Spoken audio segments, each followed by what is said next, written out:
Bonjour et bienvenue au podcast d'Amplify Change sur COVID-19 et son impact, un an plus tard. Notre invité aujourd'hui est Emmanuel Ndabombi de Women for Change, une organisation féministe de plaidoyer et de défense des droits de l'homme au Cameroun. Emmanuel est responsable en charge des bénévoles au sein de Women for Change et le représentant régional du mouvement Jeunesse pour la couverture maladie universelle, appelé Jeunesse for UHC. Emmanuel est également le coordinateur national du programme JSHI, un programme qui intervient auprès des jeunes dans les établissements scolaires et ailleurs pour leur fournir les moyens de s'autonomiser sur des questions de genre, de société et d'éducation à la santé. Le programme JSHI s'étend sur l'ensemble des 10 régions de Cameroun. Emmanuel, bienvenue à ce podcast. C'est un plaisir de vous avoir avec nous en tant qu'invité aujourd'hui. Merci beaucoup, Lucia. Merci. Je voudrais à nouveau remercier Amplify Change de nous avoir donné l'opportunité de participer à ce podcast sur l'impact de COVID sur notre travail. C'est un plaisir de vous avoir parmi nous, Emmanuel. Emmanuel, pouvez-vous nous expliquer un petit peu plus sur votre rôle de l'organisation? Précisément, ce que je fais avec l'organisation Women for Change en tant que responsable des bénévolés, c'est un peu de mobiliser les jeunes et de voir comment on peut utiliser cet espace de volontariat pour promouvoir la cohésion sociale et la participation de jeunes dans les politiques. Ça peut être les politiques, je peux dire, communautaires, ou ça peut être d'influencer les politiques nationales et régionaux. Et pour, je peux dire, mieux promouvoir leur leadership et faire en sorte que les jeunes peuvent aussi adopter et développer des compétences diverses. Sa volontariat peut aussi créer un endroit qui est inclusif. Ouais. Et avec ça, nous pouvons aussi promouvoir l'égalité de genre et réduisons la discrimination.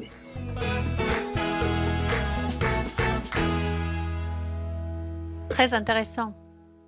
Et donc, Emmanuel, quand la pandémie a commencé, quels sont les défis principaux auxquels votre organisation Women for Change a dû faire face et comment les avez-vous surmontés?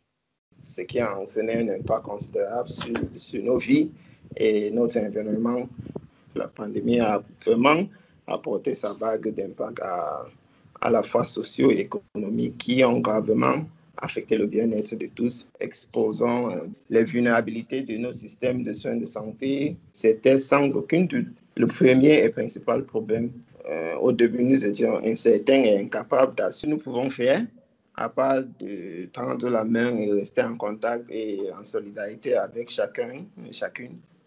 Cela a ensuite ouvert la voie au prochain défi, qui impliquait la distanciation sociale et le travail virtuel. Donc, la plupart du travail de l'organisation impliquait une présence physique, des réunions et des rassemblements en personne. Et il s'est avéré être un véritable défi de détourner immédiatement en personne et les activités, un espace virtuel donc en ligne, avec tant de bénéficiaires ayant peu de connaissances et d'accès aux technologies de l'information et l'Internet. Donc, avec ces nouveaux défis de travail virtuellement, il restait beaucoup à faire et avec peu ou pas de ressources en vrai pour soutenir ces besoins. C'était une période difficile pour l'organisation. Donc, mais néanmoins, malgré ces défis, la pandémie a apporté de connaissances massives et de sagesse. Très intéressant, Emmanuel. Et donc, la première étape, c'était la confusion. On ne savait pas comment intervenir. On ne savait pas comment aider nos partenaires et bénéficiaires. Et tout de suite après, on a commencé l'étape d'apprentissage, l'étape d'adaptation des méthodes de travail. C'est bien ça? Effectivement. Et donc, les défis, c'était au niveau de virtuel, comment faciliter l'accès de tout le monde pour pouvoir y participer, c'est bien ça? Oui, ça fait partie d'un défi parce que c'était bien sûr, il y avait un problème de faciliter l'accès parce que la plupart des gens n'ont pas vraiment accès à l'information technologique, comme les téléphones Android, qui peuvent supporter des applications, Zoom et Skype et tout ça. Et aussi, la plupart des gens et la plupart de nos bénéficiaires, comme ils se retrouvent dans les communautés vraiment très, très bas là, ils n'ont pas aussi accès à l'Internet et ils n'ont pas assez de compétences comment utiliser cet espace. Et il fallait que, malgré la pandémie, il fallait que l'information arrive loin au bout aux bénéficiaires.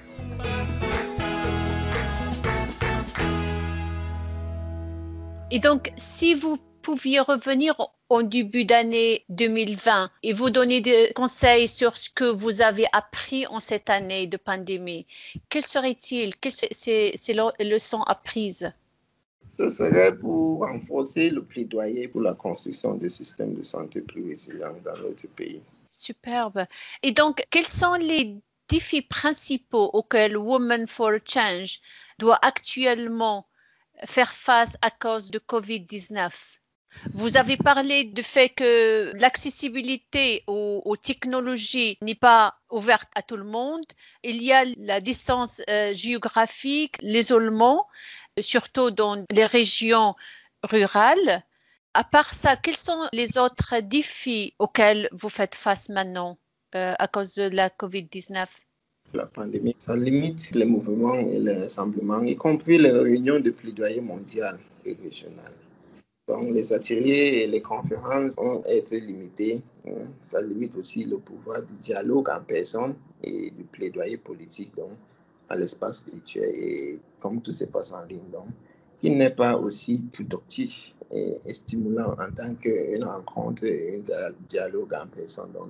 Mais il faut continuer à faire en sorte que leur priorité peut être atteinte, peut être entendue dans les plaidoyers nationaux et les plaidoyers internationaux.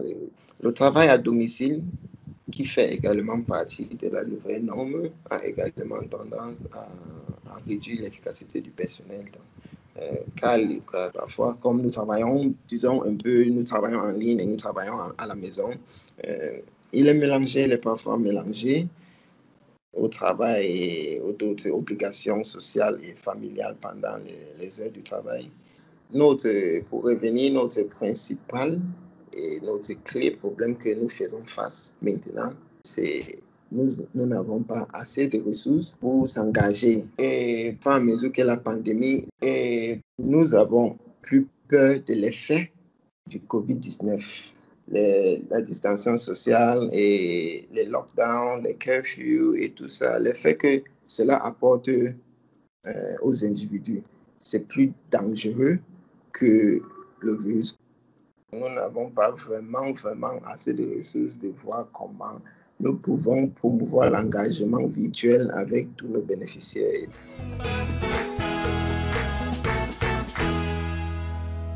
Et donc, si on se tourne vers l'avenir, Emmanuel, quelles sont les 2 ou 3 choses que vous pourriez faire pour aider votre organisation à être encore plus résiliente face aux différentes pandémies et aux crises? Dans ce contexte de ressources qui sont limitées, de capacités qui est un petit peu réduite, comment on peut renforcer la résilience de votre organisation? Donc, 2 ou 3 choses pour aider Women for Change à être encore plus résilients face aux pandémies et aux crises. La plus importante que moi je ferais, c'est de travailler avec l'administration et les dirigeants dans la haute direction de l'organisation pour renforcer la stratégie de gestion et d'évaluation des risques de l'institution, pour prendre en compte les changements mondiaux et sociétaux majeurs qui peuvent affecter directement nos travaux et le bien-être des individus. Donc, de développer des actions recommandables et des solutions à mettre en œuvre qui auront un impact positif sur la vie de tous en pleine crise. Et la deuxième chose que je dirais que l'organisation doit améliorer en termes de l'exploitation de la puissance de l'Internet. Donc, c'est d'utiliser ça à profit pour promouvoir les meilleures pratiques. Enfin, je disais que l'organisation ne peut faire très peu. Par conséquent, la mobilisation de ressources joue un rôle impératif pour assurer la durabilité et l'efficacité des travaux de l'organisation.